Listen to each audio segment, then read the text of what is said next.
হাই friends, আজি মই ৰাজহাঁহ মাংস কেনেকৈ বনাইছিলোঁ তাকে অলপ দেখাবলৈ চেষ্টা কৰিছোঁ। এনেকৈ পিঁয়াজ আলু কাটি ল'লোঁ। এয়া ৰাজহাঁহ মাংসত হালধি অলপ সানি লোৱা হৈছিলে। পিঁয়াজ আদা ৰচুন আৰু তেজপাত তেল গৰম হোৱাৰ পাছত দিলোঁ।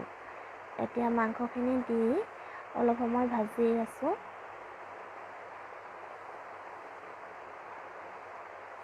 মাংসখিনিৰ পৰা যেতিয়া এনেকৈ তেল ওলাব তেতিয়া আমি ইয়াত দিম আলু।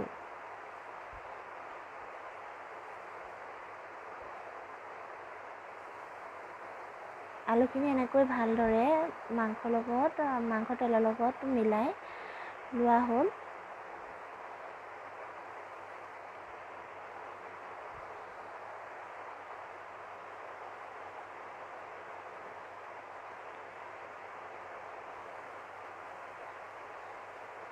আৰু নিজৰ আন্দাজমতে নিমখ হালধি অলপ দিব। হালধি অলপ কমকৈ দিব। মই কমকৈ দিছিলোঁ আচলতে, কাৰণ মাংসত আগতীয়াকৈ অলপ সানি লোৱা হৈছিলে যিহেতু। এয়া চাওকচোন মাংসৰ পৰা কেনেকৈ তেল ওলাইছে।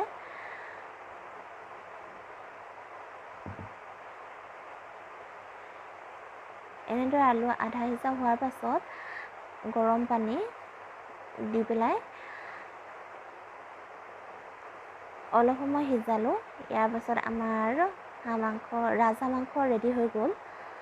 ভিডিঅ'টো চাই যদি ভাল পালে লাইক কমেণ্ট শ্বেয়াৰ আৰু ছাবস্ক্ৰাইব কৰিব বুলি মই আশা ৰাখিছোঁ।